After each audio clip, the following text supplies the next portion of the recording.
Boom! He's on his back. Hey, heck of a play!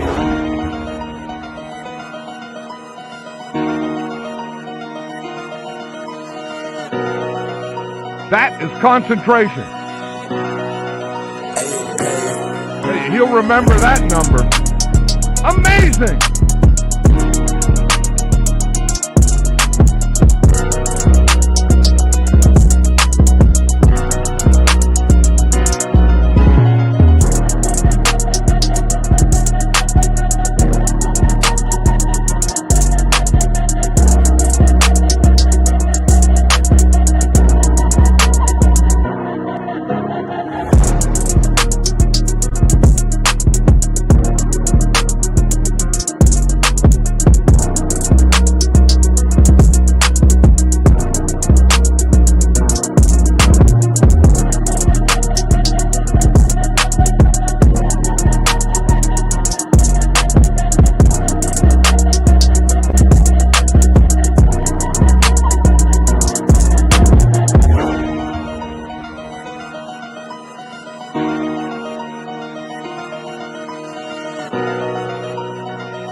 My bad. I was just blabbing away and I was on mute. So my bad. This is another rendition, another installment of Sportify Arena. So salute to everybody that is going to join the panel. Salute to everyone that's watching from the bleachers and that will watch it on the playback. I did put the link in the chat. So if I am familiar with you, you wanted a fam, come on up. We can chop it up. You don't have to cam up because you have already been verified. But if I don't know you, then you do got to cam up in the back. That's non-optional. I just need to make sure that we don't got no trolls. We don't mind people that have a dissenting or contrarian view, but come with something substantive. Come with the facts. Come with something that is worth debating. And we got none other than M3 himself in the building, Mr. Knowledge and Relationships. Salute to that guy. And look, this is not going to take too much time. I don't expect this to be an elongated stream, but we do need to get into it. So we're going to start off with some trending sports topics, and then we're going to gradually make our way to the playoffs. NBA playoffs, that is. So let's discuss some of these topics that's going through right now. So we got Henry Ruggs, a former Raiders player. He was doing 100+ miles per hour a couple years ago. He fatally deleted someone with his car because he was drunk and speeding. If you got millions of dollars, bro, hire an Uber. I know that you thinking like, hey, I know my liquor, I know my limit. Apparently you don't, because now someone is deceased because of your foolishness, because of your recklessness. And he did get charged. I believe they said he will serve at least 3 years. Let me just check that out real quick. But yes, Henry Ruggs pleaded guilty today to driving at speeds of up to 156 miles per hour before causing a crash that deleted a woman and her dog. So not only did he delete a woman, he deleted her dog. Ouch. So he's expected to be sentenced in August, and he's facing a possible 3 to 10 years. So the 3 years is the minimum he will serve, but the maximum he could potentially serve is 10 years in a state prison. So his plea deal is based on the terms that he has come to agreement with the prosecutors. I don't think they have released that yet. It's looking like he may not get the 10 years, but he might get about 3 to 4 years, which is very ugly. So drinking and driving ain't cool. I know a lot of y'all say, hey, I know my liquor. Catch public transportation, hire an Uber, have a designated driver. If you have some of your friends that don't drink, that are practicing sobriety, tell them to come along with you and just pay them to say, look, man, you're going to be my designated driver tonight. So unfortunately, Henry Ruggs, a talented player, a former player of the Raiders, and he was the standout player at Alabama. He's facing 3 to 10 years for a DUI. So right now we're just discussing the trending sports topics, and then we'll get a little bit on into the NBA playoffs. So what else do we have here? And we got none other than Eric Kwan in the building. Shout out to Eric Kwan. And Eric, I know, I don't know if you're busy or not, but if you want to come up, feel free. But we're just getting into the trending sports topics before we go a little bit in depth into what we talk about. So what else do we got in the trending sports topics? So Foster Moreau, Eric Kwan, this may not matter to you, but Foster Moreau, he agreed to a 3-year, $12 million deal with the Saints. After the season, he revealed that he had a Hodgkin lymphoma disease. and he's been on his road to recovery. I think Foster Moreau is a very standout tight end. Uh, it would have been a good addition for the Lakers to keep him. I mean, excuse me, for the Raiders to keep him, but it's a good addition for the Saints. So shout out to Foster Moreau. He's recovering from Hodgkin's lymphoma, and he did sign a 3-year deal with the Saints. I don't know if you guys have heard it, but the A's are planning on moving to Las Vegas. So that's multiple teams that the city of Oakland has lost. The fan base is great, so I don't want people to think that it's because of the fan base. It comes down to politics and money. Both of those franchises wanted new stadiums. People didn't want to fork over the money here. People didn't want to have their taxes raised to pay for a football team. And now even some people in Vegas are complaining because yes, they get a team, but it raises their tax rates and it's coming out of the taxpayers' pockets. So they're saying, look, we enjoy a team. We want a football team, but not on my dime. But I guess that's the cost of doing business. That's the cost of entertainment. When you get too entertained, then yeah, it costs a premium price. And Eric Kwan says the Raiders had to draft Michael Mayer because the tight ends of Waller and Moreau departures. Well, were they departures or did they just let him go because they had no faith in him? Waller, they traded him, which it was a departure, but it was a forced or a coerced departure. And then Moreau, I don't know how much of his ailment, Hodgkin's lymphoma, had with them not re-signing him, because let me look up Foster Moreau. Let me see his stats. I don't think he was a game breaker, but he was still at least decent. So what did he do last year? 33 receptions, 420 yards, 2 touchdowns. He had a long of 33. So a solid tight end, but nothing to write home about, you know. In receptions, he was 131st. In yards, he was 105th.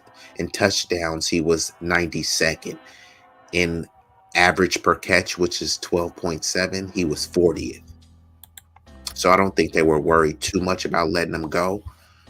But shout out to Foster Moreau. I thought that he was a consummate professional and he deserves some credit. And Eric Kwan says Waller had recent injuries. Okay. He did have a couple recent injuries. He was hobbled. He wasn't as explosive as I've seen him in years prior. So they made a business decision because they did already pay him and give him an extension. And I don't think they believed that he was going to live up to that extension. But I thought, in terms of being a physical specimen, in terms of his ability, Waller is a Pro Bowl tight end, but your best ability is your availability. And I don't think he was simply available enough. But since we looked at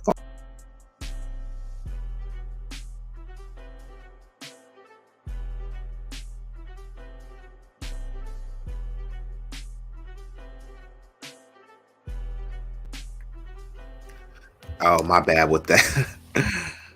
That was a little technical glitch. I hit the wrong button. But like I said, shout out to the Great Pill Podcast in the building. So let me give a dude some reverence. Salute to the Great Pill Podcast. He is a dude that isn't on one side of the spectrum. He kind of meets in between, neutral, to give you an unbalanced, usually unbiased perspective of whatever subject matter he is talking about. So salute to the Great Pill Podcast. Go check the guy out. Subscribe to his channel. I'm sure that you will like the content that he is putting out over there. I know sports is not necessarily his arena that he typically dabbles in, but if you did know anything about sports and you want to come up and chime in, feel free. So shout out to the Great Pill Podcast, Eric Kwan, and Knowledge and Relationships in the building. I did pin the StreamYard. Well, I didn't pin the StreamYard link, but I dropped it in the chat. So anybody that wants to come in and chime in on what we discussing, let me know. Right now, we just are getting into the trending sports topics, and then I'm going to discuss a little bit further the NBA playoffs. If you're a huge NFL fan, they do have the schedule coming out tomorrow. So, but just in case y'all don't know and y'all wondering, what exactly am I watching? What did I just step into? This is the Sportify Arena. And just let me know what you, hold up, gotta hit y'all with.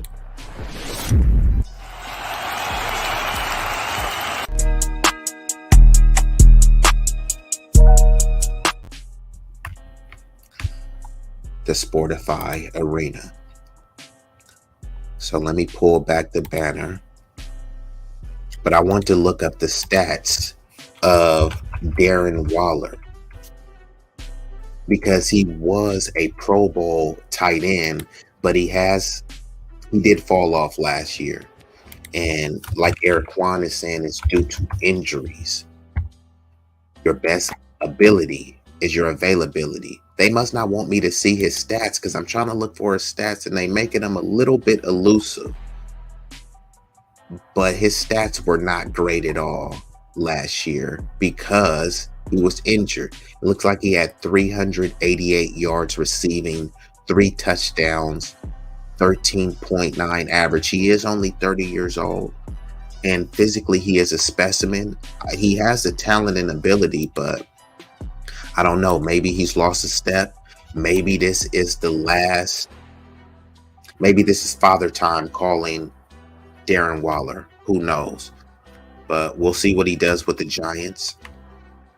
And what else do we have in terms of the trending sports topics? Bronny James. Shout out to LeBron James. LeBron James, his oldest son, Bronny James, has committed to USC. He had offers from Oregon. What was the other one? Ohio State. He chose USC because now, since he's spent his high school years in California, he's becoming a product of California. So it was only right for him to go to USC. And he's been joined at USC by Dennis Rodman's son. I didn't even know Dennis Rodman's son was playing. So it's DJ Rodman. Dennis Rodman's son is going to join Bronny James at USC. So that should be a pretty dope tandem. And I think Bronny James, let's see. Rodman, he averaged, the younger Rodman finished his senior season at Washington State. So it looks like he was already I didn't even know, he's already in college, but it looks like he's going to transfer to USC. So that should be a good pickup for the USC Trojans. What else do we got in sports news? Let's see. There was a West Virginia coach. He said a homophobic slur. They still decided to say, hey, we're going to suspend you and dock your contract $1 million, but we still want you to remain our coach. So I wonder if he had said a Jewish anti-Semitic slur, if he would still have a job. I wonder. Fair question to ask. But what else do we got? So I think that's pretty much the most of it. Mike Krzyzewski, the renowned, prolific coach at Duke, he's going to join the NBA as a special advisor to basketball operations. We got the legendary Bo Jackson, says he will undergo a procedure after dealing with chronic hiccups for a year. Chronic hiccups, yeah. I don't know how bad or how severe that is, but it looks like he is going to undergo a procedure. So shout out to Bo Jackson, one of the greatest athletes, one of the greatest running backs of all time. And he's not just reduced to a running back. He's one of the greatest athletes of all time because he played baseball as well and was quite phenomenal. We got JJ Redick, a shooter. He's talking to the Raptors, and because they recently fired their head coach Nick Nurse, so they're looking at JJ Redick. And this is where some people will talk about a certain privilege. JJ Redick, he has been a perennial shooter. I don't know if he's ever been an all-star. I don't think he has been an all-star, but he's automatically getting head coaching positions or being considered for a head coaching position. Look, I'm all for people getting the opportunity, but there are plenty of people that have already put in work that have won championships either as a player or as part of a coaching staff. And JJ Redick just gets to automatically interview for the Raptors head coaching job. Man, I don't know about that. I just don't know if he's qualified for that. Yes, he was a shooter. Yes, he was a decent rotational player, but in head coach, I don't know. Steve Nash, perennial all-star, way better than JJ Redick can ever dream of. He was given the most cushiest head coaching position. By cushy, I mean with the talent that he had. Now, they did have a bunch of clashing personalities when you're dealing with Durant, James Harden, Ben Simmons, Kyrie Irving. But Steve Nash, the super polite, super nice, and dare I say docile coach, he wasn't the answer for the Nets. And I don't think JJ Redick will be the answer for the Raptors. I think that he could be a good coach. I don't know if he's ready for the head coaching role just yet. Now, this could be me underestimating his ability. I just don't see it. And we got none other than the Lakers world order in the building. And if you want to come up, we will be discussing some more of the NBA playoffs, not just the Lakers, but of course we will discuss the Lakers because it is a humongous game tonight. But if you want to come up, Lakers world order, the StreamYard link should be in the chat. So let's see, do I have any more relevant sports news to get to? I know Jake Paul is fighting Nate Diaz. That should be an interesting fight. Jake Paul versus Nate Diaz. I don't really know who's going to win that one. It should automatically give the nod to Nate Diaz, but he says, I'm just showing love. You know what? And I appreciate that. And go ahead and show some love to Lakers World Order. Now, if you are a Lakers hater, you probably don't want to subscribe to the channel. But if you do appreciate the Lakers Nation, the Lake Show, and what they have to offer, check out Lakers World Order Shorts. You will find some valuable content over there.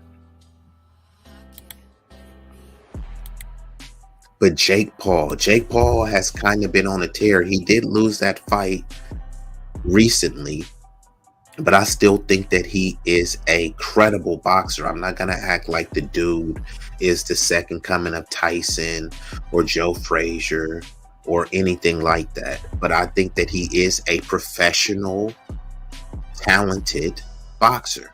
And if you go in there, you better be on your A game or you will get knocked out. If not knocked out, you will lose to decision. Nate Diaz is just not an average fighter. He could be over the hill. I don't know. We'll see in this fight, but let's see when that is. Jake Paul versus Diaz. When is that fight? Let me see. I'm not seeing exactly when the date of that fight is, but y'all can look up the Jake Paul Nate Diaz fight. It should be coming up soon. I'm not seeing the exact date. Y'all should have the date. Y'all should have the date like clearly. I click on the link. It should be like clearly right there. But I gotta search and read through all of the stuff. When the heck is the fight?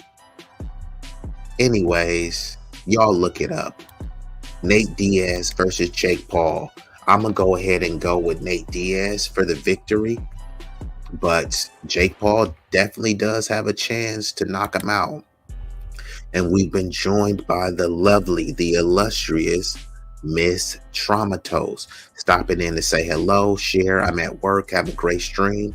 We'll have a great day at work. Salute to you. Salute to the hubby, Traumatos. And Miss Traumatos actually has a really dope channel. It's called, I don't want to mispronounce the channel. So, Miss Traumatos, name the title of your channel in the chat. I know I'm subscribed to it, but it is a paranormal channel. So if you're into horror stuff, if you're into things that are bizarre, there we go. It's called the Paranormal Slumber Party.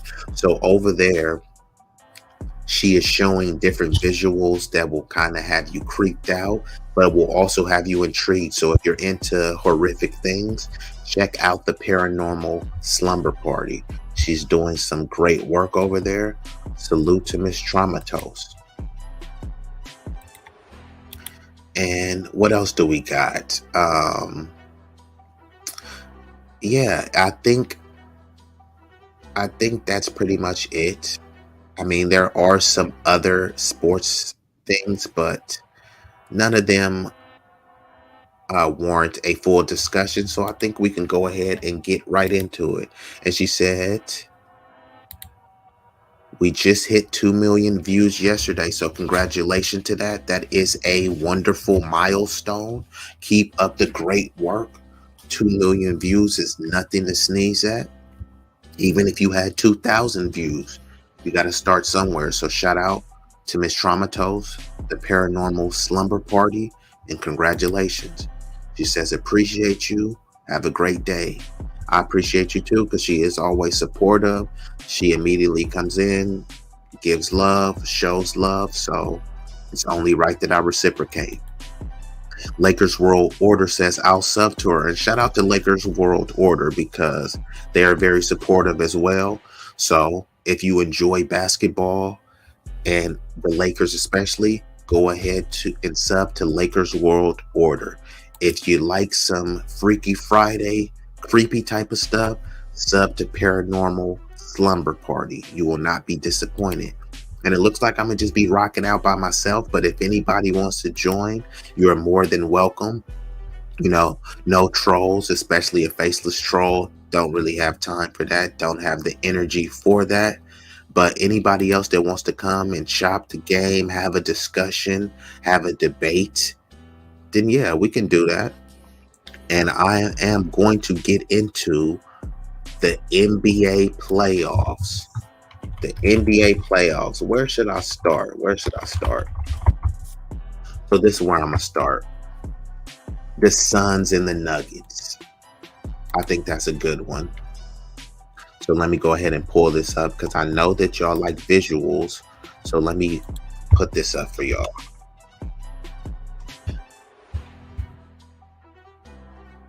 All right, here we go. The Suns versus the Nuggets. So I don't know if y'all seen the game or been following the series, but right now the Nuggets are up on the series 3-2. They say that the series doesn't really start until a team loses at home. And so far, neither team has lost at home. Denver pulled it out last night with a 118-102 victory. But the prior game before that, they pulled out a victory and they survived the onslaught by Jokic. He had 53 points, double-digit rebounds. The dude is playing like a flat-out monster on the court.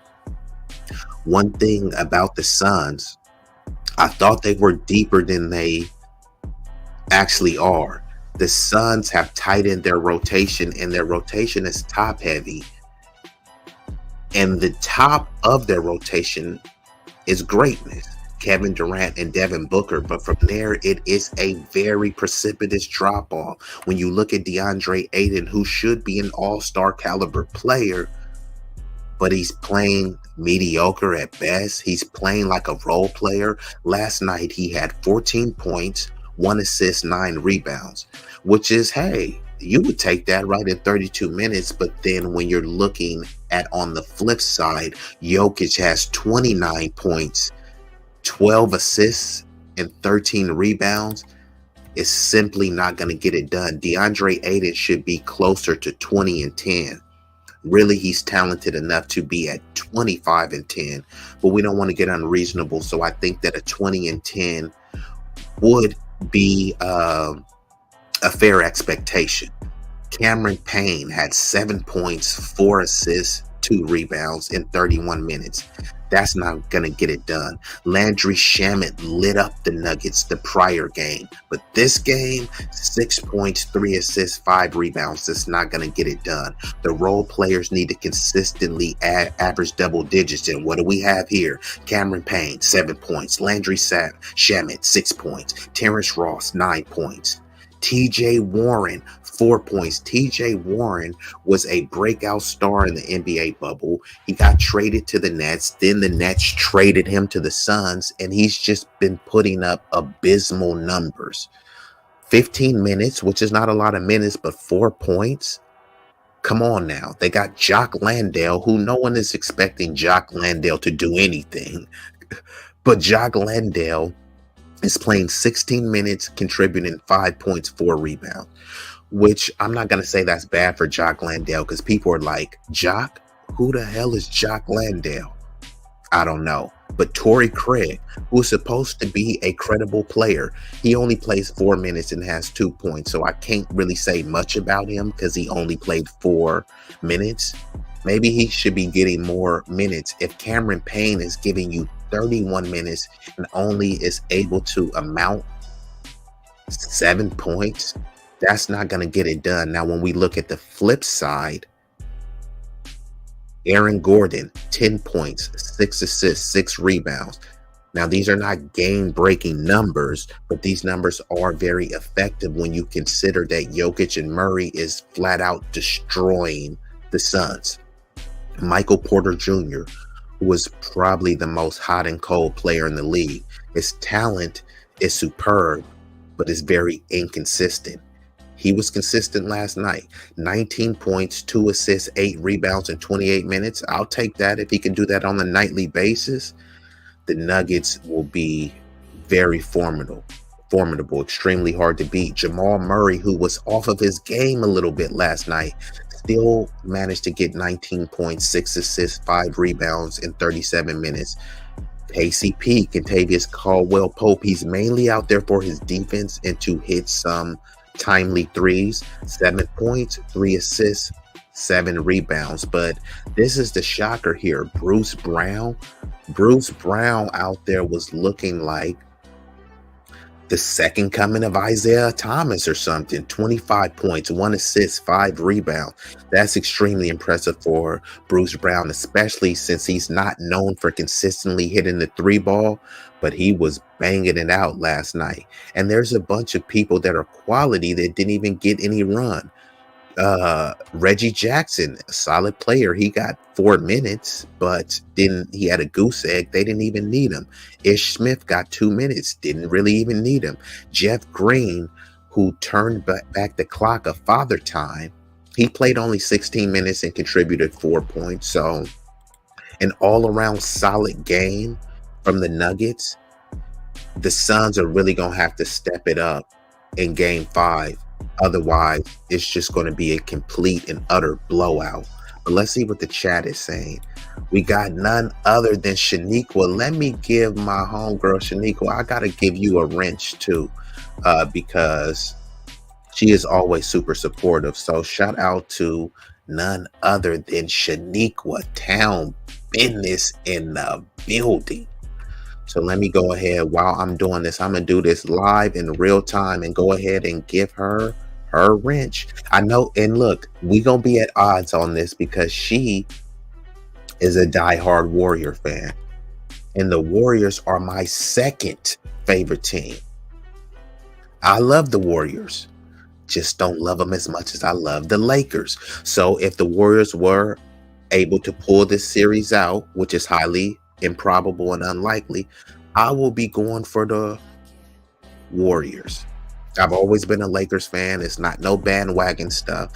When the Lakers was trash, I was still a Lakers fan. And when the Lakers have been winning, I've been a Lakers fan. And when the Warriors were trash, I was a Warriors fan. So I am a fan and supporters of the Warriors. They're just my second team. And Miss Shaniqua says, Boston is my second team. See, now I hold on. I gotta hit you with this. You said Boston is your second team. This is where I gotta hit you with.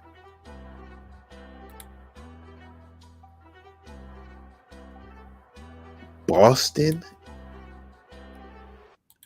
Yeah, I can't do Boston. I do like the players on Boston: Jason Tatum, Jaylen Brown, Malcolm Brogdon, Marcus Smart. I like their players, but as a franchise, that's our most heated rivalry. So Shaniqua, I love your sister, but you got took down. I might have to remove your wrench. I just gave you a mod wrench. I might have to remove it. Was that mod wrench premature? I was like, I love my sister Shaniqua, and then she told me this. Boston is my second team. How could you? How dare you, Shaniqua? But it's all fun and game. It's all fun and game. So shout out to Shaniqua. But yeah, so let's get back to it. With the Suns and the Nuggets, it's looking like Denver could potentially close this out. I could see it going to game 7, but mind you, the Suns are without Chris Paul.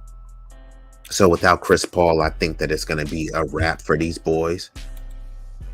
And take heed. Actually, since y'all don't want to get the likes up, I got to hit y'all with this. Because the likes do help boost the algorithm. It helps YouTube understand that, hey, I'm not just up here babbling, that I'm actually saying something of means and of substance. So if you do rock with me, if you do support me and support the stream, hit the likes. It's free. It will not cost you a fee. Shout out to M3. So I think with the Suns, so let me just give my prediction. I think the way it's looking, it looks like the Nuggets will close the Suns out in Phoenix, but I have faith in Dev Book and I have faith in Kevin Durant, the Slim Reaper. So I think that this will go to game 7. I believe the Nuggets will win in game 7 because they have a deeper team. They have a better team. But I think that the Suns will be able to push this into a game 7. Okay. So let's get to the next one. So just bear with me. What's the next matchup we got? Heat versus the Knicks.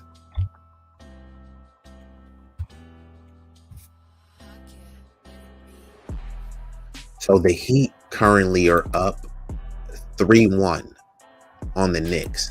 And mind you, the Knicks have home court advantage. So they've been getting thoroughly handled at home. And you know why?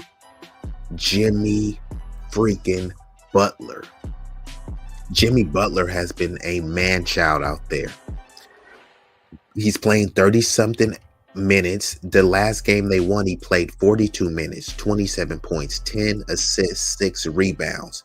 Bam Adebayo, what? Is he back? Is Bam Adebayo back to his all-star form? 38 minutes, 23 points, 2 assists, 13 rebounds. Kyle Lowry.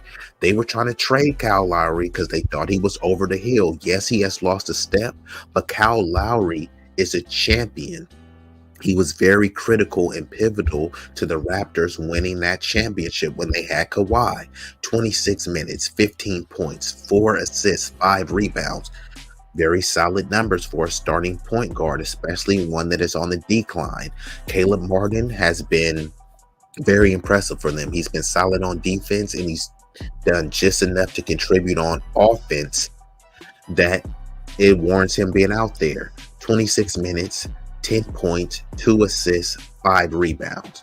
Duncan Robinson, they gave this dude a mammoth contract, and he's been unable to live up to it because they can't put him out there. He stinks on defense, but he is a pretty much an eagle eye, spot on sniper from behind the 3. He played 11 minutes, had 3 points. I'm assuming that was a 3-pointer, 1 assist, 1 rebound. Not really going to be sustainable. I mean, these low numbers won't be sustainable as the rounds progress. So once you get to the finals, he's going to have to do more.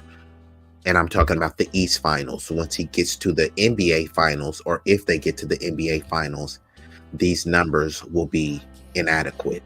Kevin Love, people forgot Kevin Love was even in the league because he was sitting on the bench for consecutive years with the Cleveland Cavaliers, but now he has a reinvigoration with the Heat. 23 minutes, 8 points, 2 assists, 5 rebounds. I'll take that from Kevin Love. He is still a liability on defense, but in terms of being a spot-up shooter and just being a big body that can take fouls, Kevin Love would be your guy for that. Now let's get to the Knicks. What is going on with the Knicks? Jalen Brunson seems to be the only guy that wants to go out there and win. 44 minutes, 32 points, 11 assists, 4 rebounds. This is from the last game that they lost by 8 points, 101-109.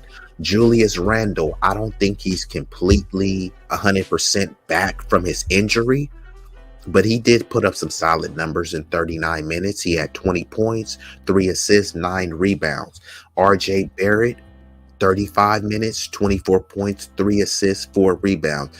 I think RJ Barrett, him or Julius Randle, both of them have to get 30. They need Jalen Brunson and one other person to get 30. So whether it's RJ Barrett or whether it's Julius Randle, they need 2 people averaging 30 in here, and they need multiple people getting double digits. Josh Hart, who is a solid person on defense, but his offensive game is very inconsistent.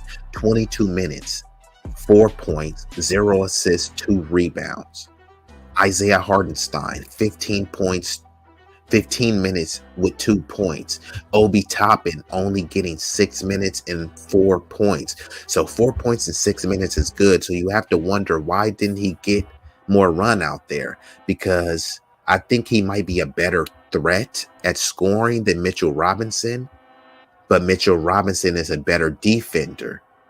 But clearly they haven't been defending the paint because Bam Adebayo has been cooking them, and they've been kind of living in the paint. Let me look at their points in the paint. Well, actually, the Knicks have had slightly more points in the paint than the Heat that last game, but they're shooting abysmal from 3.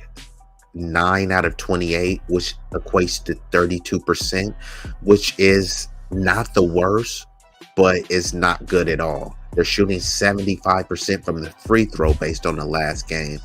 Not good at all. So these minute details equal up to monumental results or a monumental outcome, which is an epic failure. So the Heat looks like they're going to close it out. I think the Heat will close it out in New York. And sorry, Knicks, you had a good run, but I think it's going to be over. I think this has been a victory season for the Knicks because the Knicks have stunk it up so bad. The fact that they actually went to the playoffs and progressed to the second round, I think that's a victory. But when you look at teams like the Heat, the Warriors, the Lakers, it's measured by championships. So just simply getting to the playoffs is not enough. So let's go on to the next one. And hopefully Shaniqua is still here because I know you've seen that game last night. What is going on with the mean green machine? Celtics versus Sixers. What is going on with the Celtics? Last night they got blown out by 12 points at home in Boston. What happened? Well, let's look. James Harden, he only had 17 points, but he also had 10 assists and 8 rebounds, a near triple-double in 39 minutes. So when you think that, how did they win with James Harden only scoring 17 points? Well, there's a guard by the name of Tyrese Maxey, 30 points, 3 assists, 7 rebounds in 42 minutes. And then there's none other than the reigning NBA MVP, Joel Embiid, 37 minutes. Mind you, he's coming off of an injury. I don't know how severe it was. Clearly, it's not that severe. The first games that he came back, first 2 games he came back, he looked like he was playing and stuck in mud. But now we're seeing Joel Embiid in MVP form. 37 minutes with 33 points. That is extremely efficient. Daniel House. People didn't even know he was on the team. His best seasons was with the Houston Rockets, with James Harden and Russell Westbrook. He had 15 minutes, 10 points, 1 assist, and 5 rebounds. Those are solid numbers for a role player coming off the bench. And Tobias Harris, who is just like Michael Porter Jr., one of the most inconsistent, talented players in the league. 31 minutes, 16 points, 1 assist, and 11 boards. I will definitely take that from Tobias Harris. You would say, hey, if someone could average 16 and 11 or be close to those numbers, that would be phenomenal. Now, Tobias Harris has the skills to be closer to 18 to 20 points a game. The 11 rebounds, that's an anomaly, but he is good enough to get 7 rebounds a game. But his inconsistency, he won't do it. PJ Tucker, he plays a lot of minutes, doesn't have a huge scoring output, but his impact is immeasurable because he plays defense, he plays toughness, he is kind of like an enforcer out there. So if you try to bully one of the teammates, PJ Tucker is going to be there. And he's undersized, but the dude is very burly. He's extremely strong. So not too many cats is trying to tussle with PJ Tucker. 34 minutes, 7 boards, 1 assist, 3 points. So the Sixers are up 3-2, and now they're going back to Philly. Well, Boston has already beat them in Philadelphia, so it doesn't just automatically mean that, hey, the Sixers won, so they're going back to Philly, it's over.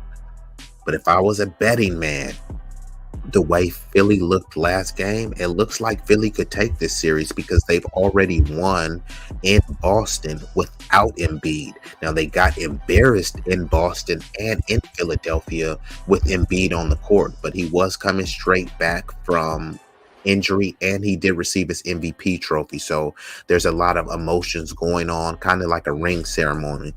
You have so much pressure that you think, hey, I have to win because I'm getting a ring, or I have to win because they're crowning me the MVP. But it's not a given. It's not a guarantee. You still have to go out there and put it. But the way it's looking, it looked like Philadelphia could pull this out. I started the season, and mind you, Vegas, which I don't really listen to, Vegas says that the Celtics are the betting favorites to win it all, to win the entire NBA championship. It looks like the Sixers are the better team right now. And Shaniqua says, while I'm focused on the Warriors tonight, well, Shaniqua, the Warriors may be gone fishing tonight. I think the Warriors will pull it out. I think the Warriors will pull it out tonight, and then the Lakers will close it out in 6. But I would love for the Lakers to close it out tonight, because you don't want to give any life to this veteran team. They still are the defending champions. To beat the champs, you must unseat the champs. So, but I'm going to go ahead with the Celtics versus Sixers. I thought it was for sure going to be the Celtics winning this one. Now I'm going to have to say, I think that the Sixers will win this series. I think that the Sixers will pull this series out and defeat the Celtics. And that leads us to our next one. And Shaniqua, you should enjoy this one. Lakers versus Warriors. The Lake Show versus the Dubs.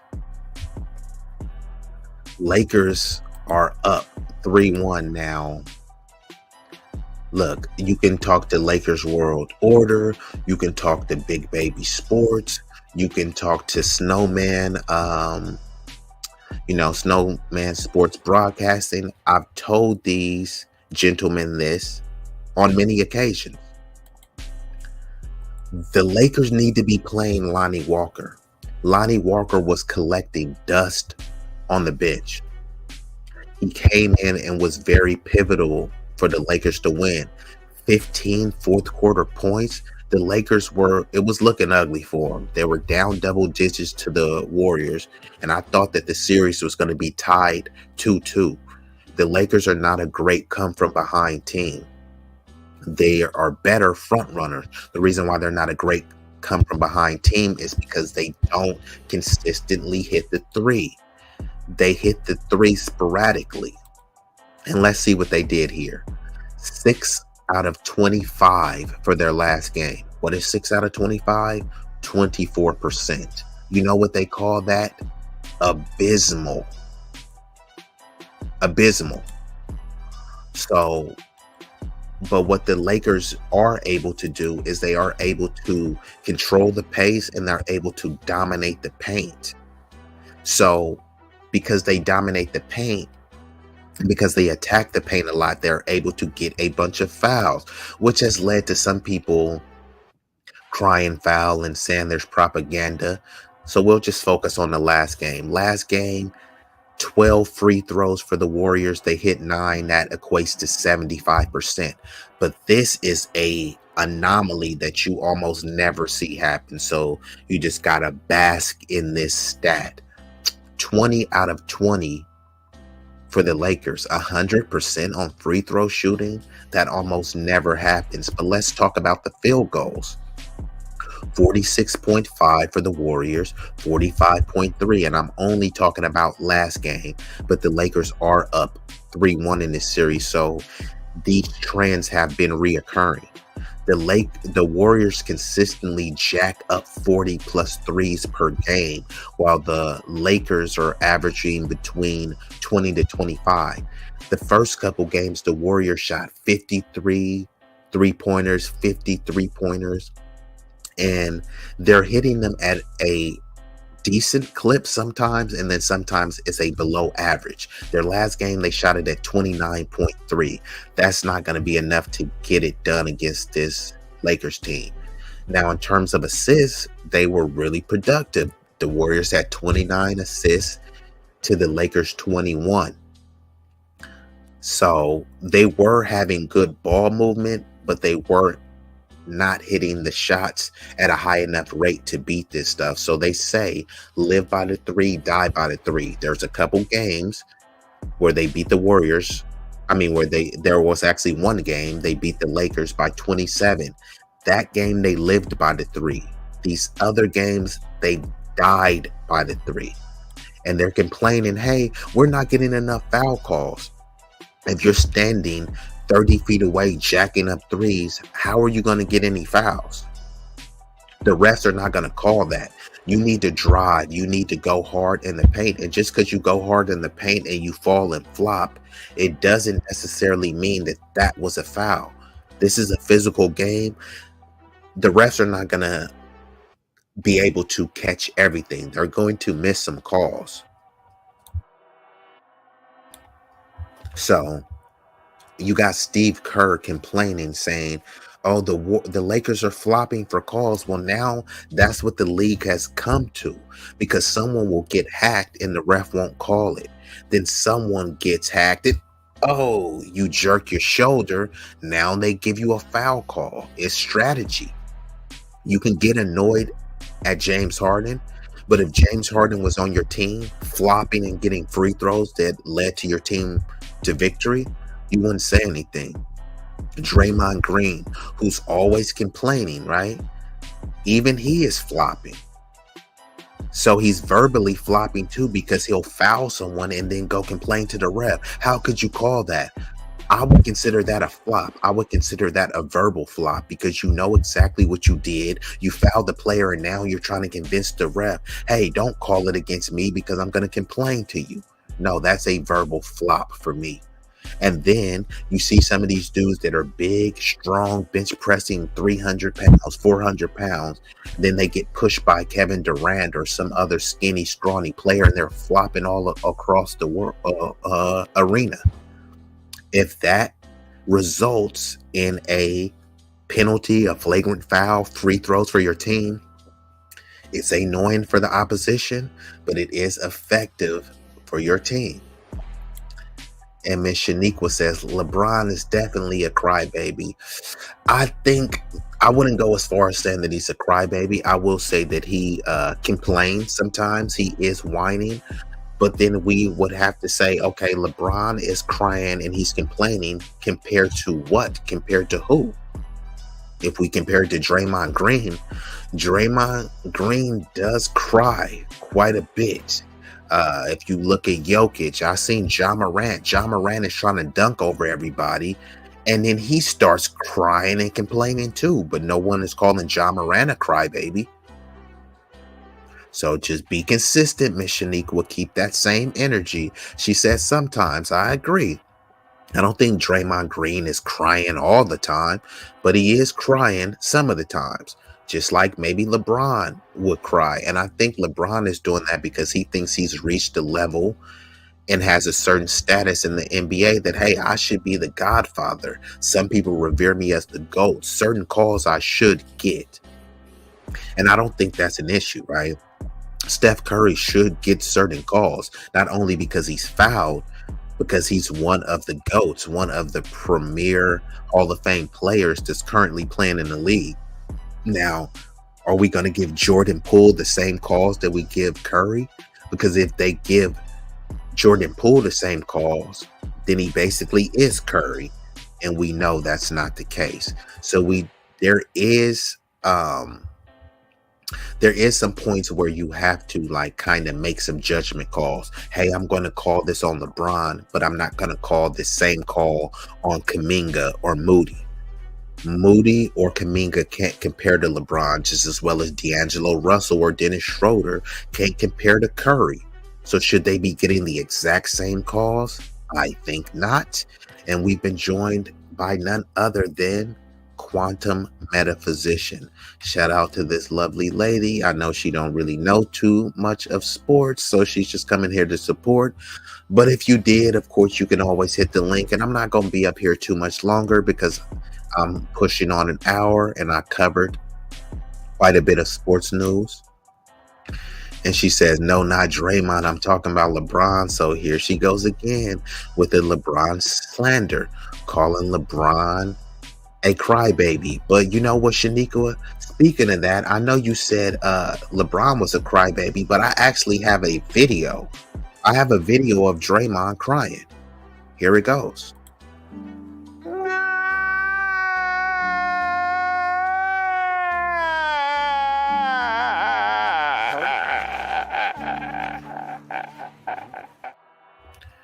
Shout out to Draymond Green crying after a call.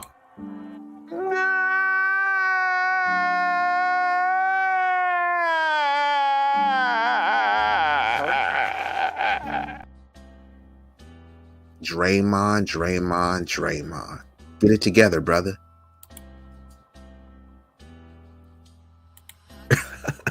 But they seem to be going. They like, oh, LeBron is a crybaby. Oh, not you too, Quantum. You too. Now I got to hit you with this because I thought this was the Quantum that I know or and love, but Quantum. Who the hell are you? Seriously, will the real Quantum please stand up? Because who the hell are you? I don't know. I can't even recognize. This is wow, you know. So let's get to oh, so she said she was asking. You weren't making a statement. You were asking. I got you. And Eric Kwan says there's too many conspiracies when it comes to transparencies with referees. That's what I'm saying. Steve Kerr right now is talking about the Lakers are complaining and flopping. And what does he do? Start complaining.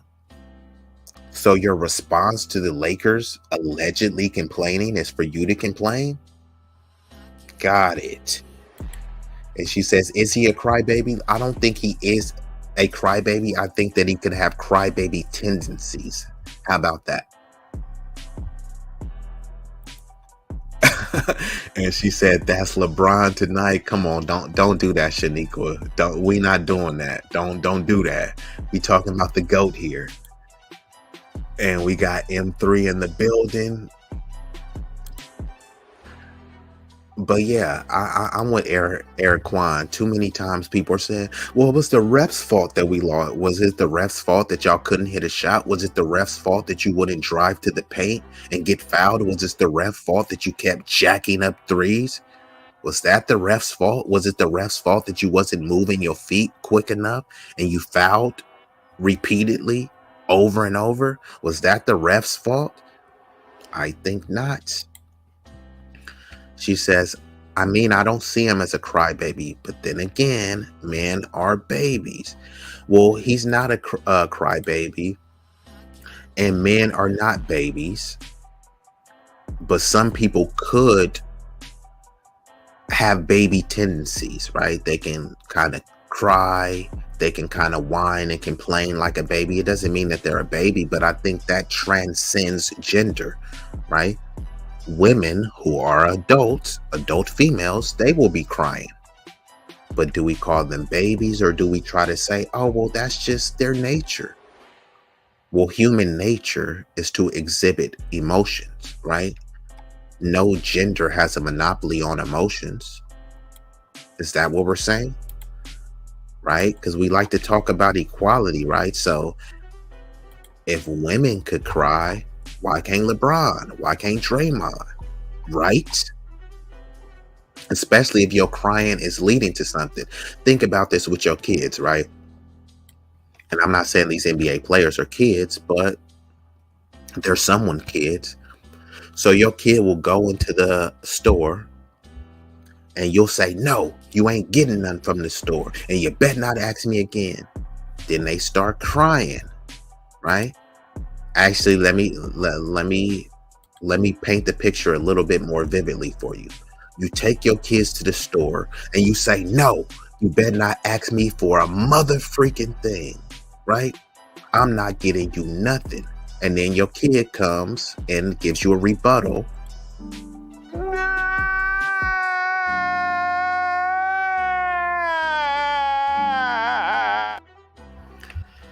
And what do?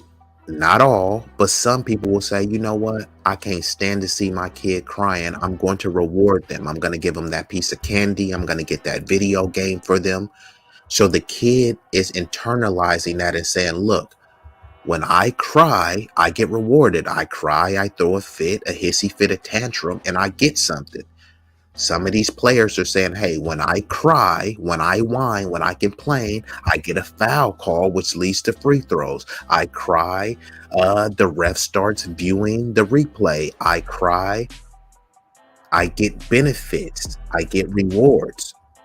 So it's kind of difficult to tell someone, hey, don't cry when you see someone crying and being rewarded for it. Now, I'm not advocating for people just whining and bawling their eyes out, but sometimes it may be a strategy, an effective one at that. And she says, nah, men be acting the F up, throwing tantrums, etc. Well, yeah, because men are emotional creatures. Humans are emotional. So y'all can't have the monopoly on emotions. We can't say, hey, you need to be more in tune with your emotions. And then a dude start acting and saying, all right, cool, I'm in tune with my emotions. And this is me being an emotional being. And then you start complaining and saying, well, now you're being too emotional. Is there even a thing as too emotional? Because there's many emotions. So why are people always fixating on the emotions that are perceived to be negative? Over emotional, I think in some instances you could be over emotional. I think it's a form of semantics when some people say too emotional and over emotional, right? I think there are some circumstances that you can be over emotional, but then there's always the opposite. So if someone can be over emotional, they can be under emotional as well. Just like as well that you can be overwhelmed, you can be underwhelmed. So sometimes people are not being emotional enough. And she says, sometimes it is a strategy. I agree. Y'all men be holding on to that strategy for dear life. Do I have to hit her with one of these? Do I have to? Because Quantum, I don't know if you're listening or not. Listen to me. Like I do this all the time. Listen. I do this all the time. Listen to me. Listen to me. Like I do this all the time. Listen. Okay, then what? Are y'all listening or not? I know Quantum has a tough time listening, and Miss Shaniqua is falling on deaf ears when we start talking about LeBron. But listen, I do this all the time. I know what I'm talking about, and I'm not being overly emotional or under emotional. I'm being neutrally emotional. So that means it's a balance. You don't get too high, you don't get too low, right? So I'm on both sides of the emotional spectrum. How about that? So let me just complete it up with this Lakers versus Warriors. If I was a betting man, it would make sense for me to put money on the Warriors tonight, but I gotta go with the Lake Show. This is the Lake Show, but don't drown though. I have to go with the Lakers. And she says, I listen very well. I just fall asleep in between sentences sometimes. Yeah, Quantum does listen, but sometimes she does kind of doze off in her own land.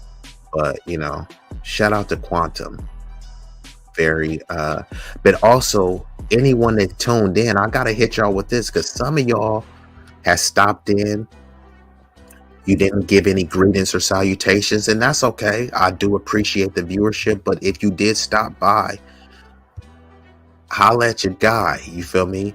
Let me know. Introduce yourself in the chat. If you do want to come up, I'm only going to be up here for about 10 more minutes, and then I am out here. But yeah, if y'all want to come chop it up. And she says Netflix without the chill. Netflix without the chill. Now that's a little bit out of pocket. If I come to Netflix, then I'm trying to chill in Netflix. Chill before the Netflix. So we can chill, and then after we chill, then we can put on a good movie of Netflix. I think that's very appropriate. Wouldn't you say so? Because some people want to Netflix and chill. But let's be honest, it's really Netflix and Mr. Nasty time. Or some people like, hey, let's Hulu and hang. But it really means Hulu and do you. I'm just saying. Are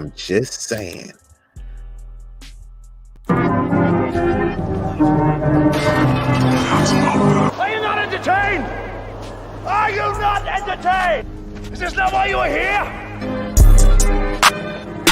Follow B-Eazy. You know you want to. Well, we're waiting.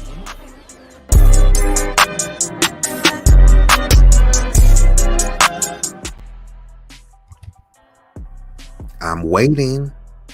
Go ahead, hit your boy on IG. B.Eazy, that dude. A Z instead of an S. And shout out to the lovely Quantum Love, because she assisted me with that last visual I brought up with her very soulful, sensual voice. She says, oh, that voice. Follow B-Eazy. You know you want to. So I need a couple other voice drops from you, Quantum, because she does have a very elegant voice. So shout out to Miss Quantum Metaphysician. Eric Kwan says, It is Anthony Davis or bust to win a title. Yeah, I'm with you on that.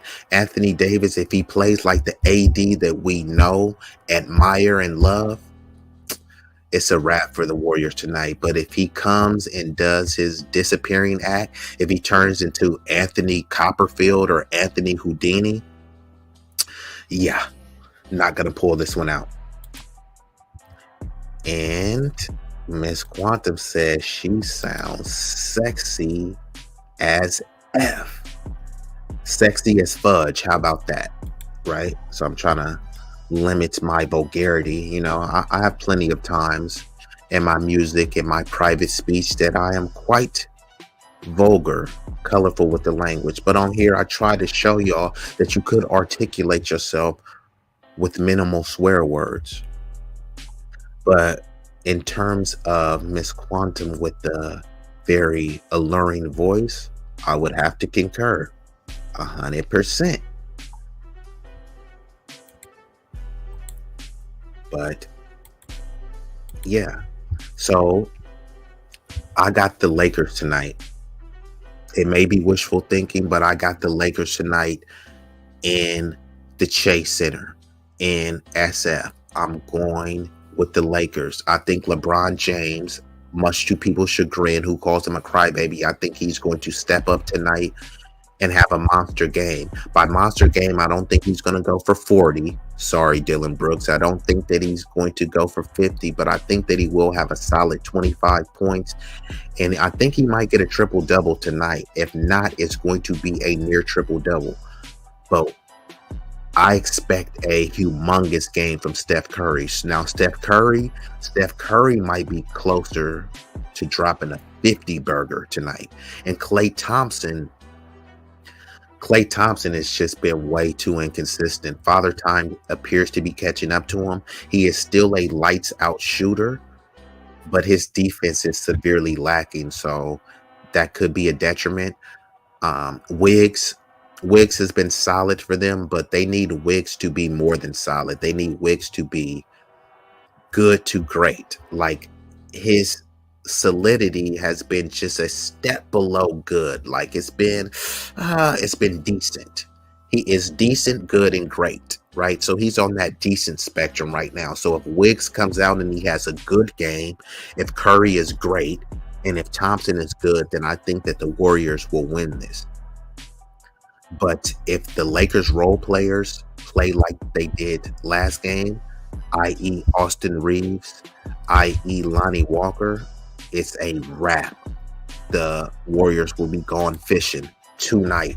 But that won't be like a bad thing. They just won the championship last year. Sometimes as a fan base, people get a little too entitled, right? You think that, hey, this is my team. My team should be winning all the time. But that's just simply not the case, right? And she says, may the best team win. I agree. It looks like the Lakers are the best team. So I think overall the best team will win the series. But I think that a good team could win tonight. I think the Warriors could win tonight, but I'm going for the Lakers to close it out tonight. And she says, I'm going with the Heat. I like the Heat, right? In the East, I wouldn't mind seeing the Heat go to the NBA Finals. The Lakers did beat them in the 2020 Finals in the NBA bubble, which some people are trying to say, oh, it didn't count because of these conditions. The Lakers had the same conditions as you. So if I go out and we have a boxing match in a muddy football field and we both got cleats on, you can say, man, it was muddy out there. Yeah, bro, I was in the same mud. Yeah, but I had cleats on. Bro, I had the same cleats on. So yeah, you could say that conditions were unfavorable to you, but the same conditions, I endured them too. So what are we talking about here? So that 2020 championship was an official championship. It may have been arguably one of, if not the hardest championships to win. We can debate that on another day. And she says fans of all kinds are nuts and low-key cult members. I would agree with that. Fans are extremely cult members because Somebody, like, you can be posting on social media, somebody won't acknowledge your post. You can say the most positive thing, they'll ignore it. But say, man, F the Warriors, F the Heat, F the Lakers, F the Niners, F the Cowboys. Suddenly, all of these keyboard warriors got something to say.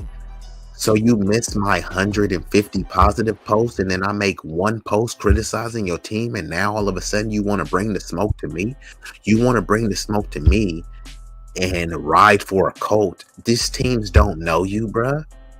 And we sometimes we do it too, right? So when you'll be speaking about the Lakers or the Warriors, you'll say, oh, the Warriors playing tonight. I hope we win, right? I'm a Cowboys fan. Who did we pick up in the draft? And I know it's just a common thing because you think that, hey, it's my team, but no, it's actually not your team. And when you say we, when you start speaking French, when did you start speaking French? Because there is no we. If you think that it's a we, ask them, say, hey, could we or y'all send us a jersey because we all on the same team, right? They're going to say, we? Who's we? No, we needs to buy a ticket and we needs to buy a parking pass. So just saying, when people get too fixated on these cult members, and not only that, you might like the player on the court as an athlete, but then once you start to know them or hear their viewpoints on life and politics, you say, I don't really like this person. Michael Jordan, right? Makes great shoes. But what has he ever said to stand up positively for the black community? Don't worry, I'll wait. And you can just go down the list of lines. So yeah, you like them and you think, hey, I'm part of this team. You know, you're fanatical, but you're fanatical to somebody that wouldn't even really like you in real life. Something to think about. She says, I hate to be cold. No, you don't. You don't hate to be cold. Being cold is part of your nature. You got ice running through your veins. It's not a bad thing. Sometimes. Yeah, the keyboard killers, the social media mafia, social media syndicate. Yeah, I agree. So I'm going with the Warriors. No, excuse me. I'm going with the Lakers to win tonight, but I wouldn't be surprised if the Warriors won it. And I think, that's going to be pretty much it for this episode of Sportify Arena. So I'm going to run some visuals and we are going to be out this thing. Thank you for everyone that stopped through. And we just go ahead and do the rundown. We had none other than M3 slide through. Shout out to M3. Eric Kwan, always representing. Shout out to my Brody, Eric Kwan. The Great Pill Podcast, who don't even watch sports. He came through, slid through. Shout out to the Great Pill. None other than Mrs. Traumatos. Shout out to Miss Traumatos. Appreciate her. And once again, congratulations on hitting 2 million views. Lakers World Order. Now, Shaniqua Town Business. Now, Shaniqua, I didn't like what you were saying about the Lakers and LeBron, but this is still my sis. Much love to this lovely lady. But I almost blocked her when she said this. I love you, Shaniqua, but I almost took your wrench and I almost blocked you. You was this close to being blocked. But it's okay. It's all love. None other than Quantum Metaphysician in the building. Yeah, so I think that wraps it up for the visitors that we had come through. And she said, it's all love, bro. She knows it's all love, Miss Shaniqua. We just having all fun and games. I don't take it too serious. Even if the Warriors was to come back and beat the Lakers, the Warriors are my second favorite team. even if the Warriors and the Lakers get eliminated, they're not giving me a ring if the Lakers win. I'm not getting a stipend, any type of check. They're not giving me any pat on the back. This is just fun and competitive banter. You know what I mean? None of us is getting paid for representing for these teams. So shout out to y'all. I sincerely appreciate y'all. And I'm gonna rock out with these visuals, and then we are going to end the stream. And she says, you don't take it serious, but we can't tell with the monotone. Well, that's the thing. My tone doesn't need to change because you can fully comprehend what I'm saying. Did everyone understand what I was saying? Did everyone hear me clearly? Cool. So since you understood what I said and since you heard me clearly, why does my tone matter? Are we the tone police? Are we the volume police? Should I raise my decibel level to appease you?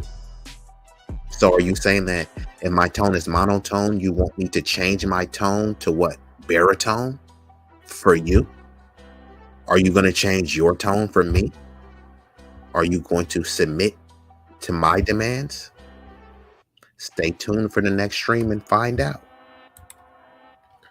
But yeah, and then also it kind of keeps people off guard, right? So if I'm already a wolf, as a wolf, I don't need to be walking around the forest showing my fangs and growling and stuff. And people could say, man, you're just a wolf. You have that same facial expression, same poker face, same demeanor all the time. Why don't you growl a little bit? Why don't you act like a wolf? Well, whether I'm growling or whether I have a poker face, I'm still a wolf. So does it really matter if I'm growling? You want me to growl to prove to you that I'm a wolf? Well, if you cross me and then I bite you, then you'll see just how much of a wolf I am.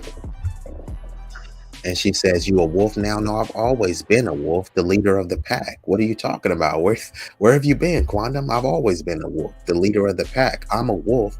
And you know what? Wolves don't turn around when they hear dogs barking. I'm a wolf. A lot of other cats is chihuahuas and poodles. Why would I be threatened by a chihuahua? So if I'm a wolf and I hear a chihuahua, which is barking very loud, as a wolf, should I start trying to bark to match the energy of a chihuahua that I already know is not on my level? Quite goofy to even consider that. But, you know, that's just some analogies that maybe y'all can process and break down. But thank everyone for attending Sportify Arena. I'm a rock. And you know what? I got to hit you with one of these, Miss Quantum, because you are out of pocket. It's so disrespectful for you to say something like that. Slightly out of pocket, but you know what? I'm gonna let you slide. But before, hey Quantum, just do this for me. Do me a favor. Shut the f up. Thank you. Please take the time to follow B-Eazy, that dude, on Instagram. Your support is appreciated and doesn't go unnoticed.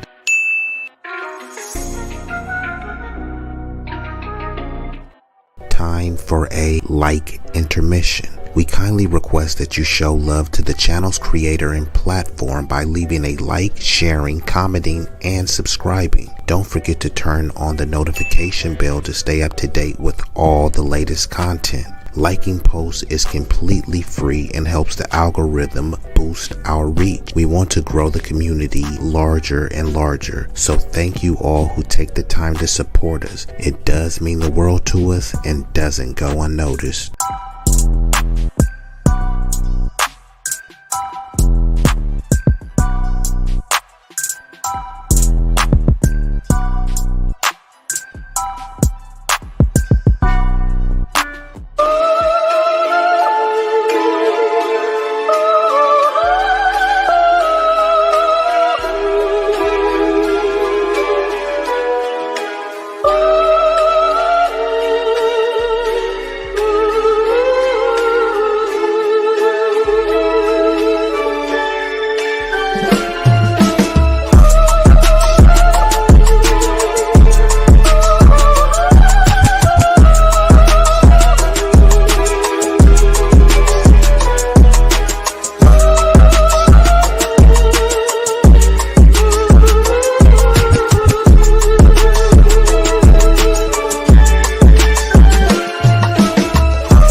You know you want to.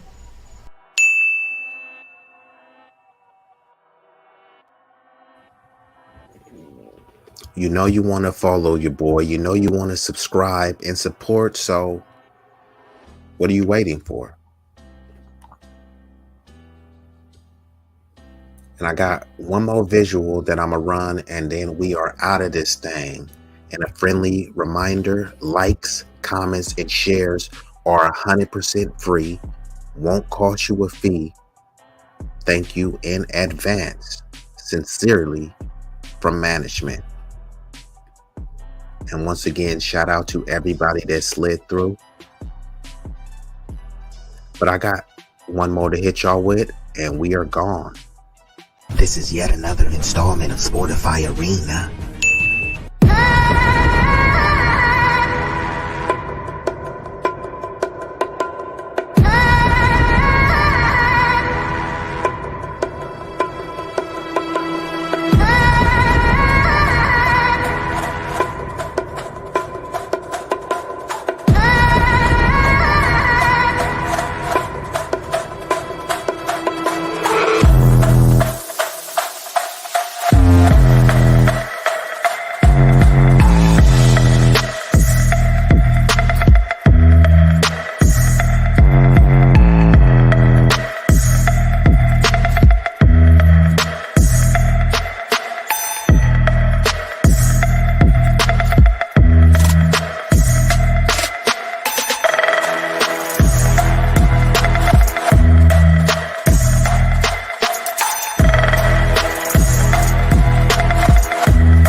Shoot 38% from downtown. Here comes B-Eazy!